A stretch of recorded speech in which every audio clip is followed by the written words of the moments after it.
इस समाज ने ना, मैं कहती हूँ, मारा अगर किसी को है हम्म, तो वो आदमी को ही मारा है कि तो ही गलत होगा। अगर तेरे साथ भी गलत हुआ है तो भले ही प्रूफ कर दे, लेकिन तब भी तू ही गलत है। तू कमजोर क्यों बना? तेरी गलती है। तू निकम्मा क्यों बना? तेरी गलती है। तू नालायक क्यों बना? तूने काम क्यों नहीं करा? मेहनत क्यों नहीं करी? तेरी बीवी किसी और के पास क्यों चली गई है? तेरी बीवी की अगर उम्मीदें हैं, ख्वाहिशें हैं, पैसा मांग रही है, चीजें मांग रही है, क्यों नहीं कमा के दे रहा है? क्यों उससे झूठे वादे करें? तू गलत है। दूसरे इंसान को तो गलत बताया ही नहीं। क्यों? अतुल सुभाष इकलौता इंसान नहीं है जिसने सुसाइड करी है। हम्म, बहुत सारे लोग हैं जो मर गए हैं। वो इस उम्मीद में मर गए हैं कि शायद मेरे मरने के बाद सुनी जाए। मुझे इंसाफ मिले, मुझे सुना जाए। लेकिन मैं ही कहती हूँ, मरना ऑप्शन नहीं था। मरना किसी के लिए भी ऑप्शन नहीं होना चाहिए। जी कर बताओ। क्योंकि मर के तो आप चले गए हो। आपके मरने के बाद ना, जो आपका दुश्मन होता है, जिसको आप सच में चाहते हो कि ये समझे, इसको सजा मिले, या फिर इसके ऊपर लोग आए उसको बोलने के लिए कि तुम गलत हो, वो और फ्री हो वो गया। आज़ाद हो जाता है। अतुल सुभाष के केस के बाद में, जो अतुल सुभाष की माँ थी, वो अपने बच्चे की, पोते की कस्टडी लेने के लिए कोर्ट के पास गई थी। कोर्ट ने इतना सब कुछ होने के बाद में भी बच्चे की कस्टडी ये कह के नहीं दी क्योंकि तुम अनजान हो। दादी को बोला कि तुम अनजान हो, you are a stranger to the child, और बच्चा माँ के पास रही ही तो अच्छा है। और ये केस में सिर्फ उसने वीडियो ही तो बनाई है, वो मरा ही तो है। इसका मतलब ये थोड़ी है कि लड़की गलत है। हमारा लॉ अपाहिज है, हमारा जुडिशियल सिस्टम जो है वो अपाहिज है, क्योंकि उसने हमें ये बता दिया कि जितनी भी एक्ट्स लगते हैं, जितनी भी कानून है, उसमें लड़की बेचारी है। समाज ने बोल दिया लड़की बेचारी है, दुनिया ने बोल दिया, परिवार ने बोल दिया लड़की बेचारी है, लड़की को रुलाओ मत, लड़की के साथ ये सब मत करो, लड़की है तो वो यही करेगी, लड़की है तो वो सहेगी। समाज ने बोल दिया ना, सुनेगा तो समाज आज भी नहीं। आप देखो, अगर आप किसी भी रिश्ते को ख़त्म करने के वक्त पे उससे पैसा हटा दो तो रिश्ता ख़त्म करना कितना आसान हो जाएगा ना। उसकी वजह कितनी आसान हो जाएगी कि दोनों के आपस में नहीं बन रही है, दोनों आपस में अलग हो गए। और होना भी यही चाहिए। बाहर के लॉज भी यही फॉलो करते हैं। If you don't want to stay with the partner, don't stay, don't stay. अलग हो जाओ। म्यूचुअल एग्रीमेंट में जो देना है, जो तुमको लगता है देना सही है, वो दे दो। अगर नहीं लगता तो मत दो, it's on you only. But यहाँ पे क्या हो गया है? एक्सटॉर्शन है, एलिमनी है, मेंटेनेंस है। इंसान की अगर कमाई 8,000 रुपये है ना, तो हाई कोर्ट ये बोलता है, इलाहाबाद हाई कोर्ट ये बोलता है कि 4,000 रुपये बीवी को मेंटेनेंस जाएगा, इंटरिम मेंटेनेंस जाएगा। और अगर बच्चा है तो और 4,000 रुपये उसको मेंटेनेंस देना पड़ेगा। तो आदमी क्या खाएगा? आदमी क्या कमाएगा? तो उसकी उम्मीदें गलत हो सकती हैं, उसकी ख्वाहिशें गलत हो सकती हैं। हमने आदमी को कभी आदमी नहीं समझा, इंसान ही नहीं समझा। एटीएम समझ लिया कि कार्ड स्वाइप करते रहेंगे, पैसा निकालते इस रहेंगे। पे ना मुझे बड़ी अच्छी बात याद आई कि भाई जब गांव में चोरी होती है ना, सबसे पहला शक चौकीदार पे जाता है। सही है। है ना? जबकि ये भी तो हो सकता है ना कि चोर खुद के घर से ही हो कोई। सही बात है। तो हमने जरिया ढूंढा हुआ है। और मैं हमेशा एक चीज कहता हूँ कि चाहे आदमी हो चाहे औरत हो, संविधान कानून सबके लिए बराबर थे। बराबर थे। मसला ये है कि आदमी के साथ दिक्कत ये है कि उसने अपने एक्सप्रेशंस को कभी बाहर निकाला नहीं, तो समाज को आदत नहीं हुई अभी भी उसको आदमी के लेने लेने की। आदमी को ये लगता है जब तक मैं रहूंगा नहीं, लोगों को मेरी हालात समझ में आएंगे ही नहीं। आदमी अगर मायूस बैठा हो तो कहते हैं अकेला है। आदमी जब रो रहा होता है तो जाके लगता है उसके पास एक रोने के अलावा इमोशन। आप मुझे बता दो क्या है जिससे वो बयां कर पाए कि मैं दुखी हूं। सच बात है। ये है। तो हमारे पास कुछ जरिया ही नहीं है किसी चीज को एक्सप्रेस करने का। आदमी 3 ही जगह पे रोता है। एक उसकी शादी हो रही होती है तब, एक अपनी औलाद को जन्मा देखता है तब, और अपने बाप को मरता देखता है तब। बीच में तो वो झूल ही रहा है फिर। लवली ने अभी एक टॉपिक छेड़ा है कि एल्यूमिनाई वाला। मतलब व्हाट आई फील इज कि आज की डेट में ये बिजनेस नहीं बन गया है एल्यूमिनाई वाला।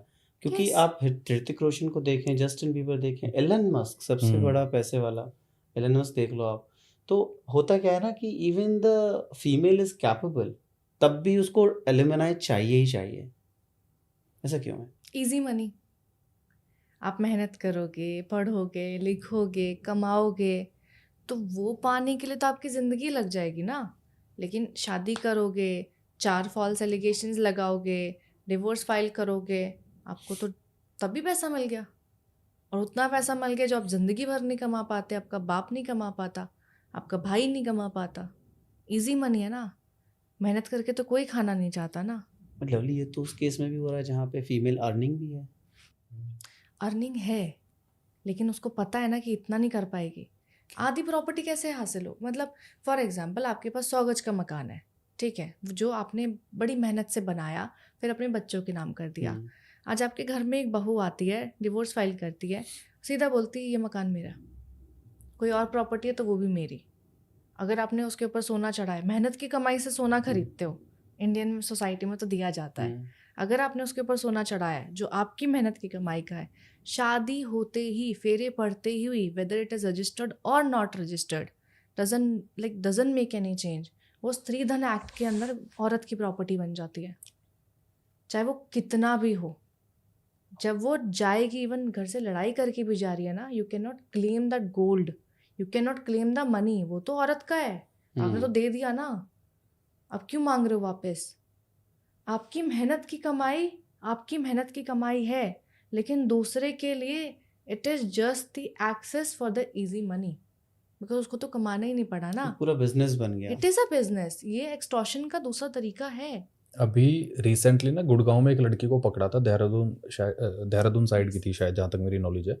उसने 7 लड़कों से शादियां कर रखी थी, ठीक है। अभी उसने, पुलिस वालों ने बीच में बैठाया हुआ था उसे, 7 अलग अलग स्टेट में 7 लड़कों से शादियां करके 7 से डाइवोर्स ले रखा था। उसके अकाउंट में 2.5 करोड़ रुपए थे। शादी करी, डाइवोर्स लिया, ये हुआ पैसा है अंदर, शादी करी, डाइवोर्स गुड़गांव लिया, में। पैसा एक अंदर। तो ये गुड़गांव साइड में बहुत ज़्यादा होने लग गया है, क्योंकि यहाँ पे रईसज़ादे बहुत ज़्यादा है जो बहुत जल्दी इन जंगलों में फंसते हैं, पार्टियां हो रही हैं। गुड़गांव के अंदर एक लड़की को पकड़ा था जिसने 2-3 लड़कों को, ऐसे ही अमीरजादों को रेंट पे लग्जरी कार लेती थी, उनके साथ रेसिंग करती थी, क्लब में जाती थी। देन जैसे ही वो चंगुल में फंसे, उनके साथ कोई होटल में गई होंगी, पहले से पूरी प्लानिंग होती थी, वीडियोस बना लेती थी, बाद में ब्लैकमेल करती थी, उसको पकड़ा था। वही सेम 2.5 से 3 करोड़ रुपए उसके अकाउंट में थे। लड़कों को भी समझना पड़ेगा कि गलत कौन है। हर किसी के पीछे जाने से या हर किसी के पीछे जीभ हिलाते हुए निकल जाने से आपको प्यार नहीं मिलेगा। हम लड़कों के अंदर गलती पता है क्या होती है, इतने खाली हैं अंदर से कि कोई भी हमसे प्यार से बात कर लेता है, हमें लगता है यही जीवन साथी है। सही बात है। नहीं होता ऐसे। आप पत्नी ढूंढना चाहते हो, गर्लफ्रेंड ढूंढना चाहते हो, वो ढूंढो जिसके साथ बैठ के आप सुकून की सांस ले पाओ। जिंदगी भर की बातें तो आप जीने के बाद और मरने के बाद चलती ही रहेंगी, आपके पीछे से भी। जिस दिन आप मर जाते हो 13 दिन तक बात होती है आपकी, 13 दिन के बाद तो सीधी एक फोटो होती है जिसकी तरफ देखना भी कोई पसंद नहीं करता कि याद आएगी इसकी। सच बात। तो ये है। अच्छा लवली,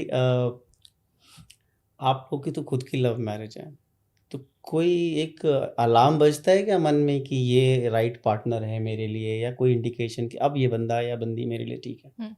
आपका मन ये बोलता है कि आप इसके साथ ज़िंदगी बिता सकते हो, नहीं बिता सकते हो, और आपका मन ये बोलता है कि ये इंसान के साथ बहुत परेशानी चल रही है, मैंने गलत फैसला ले लिया है, लेकिन हम अपने मन की आवाज़ को इग्नोर करते हैं।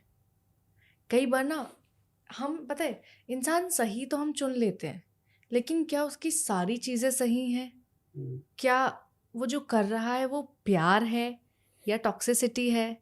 वो हम नहीं समझ पाते हैं।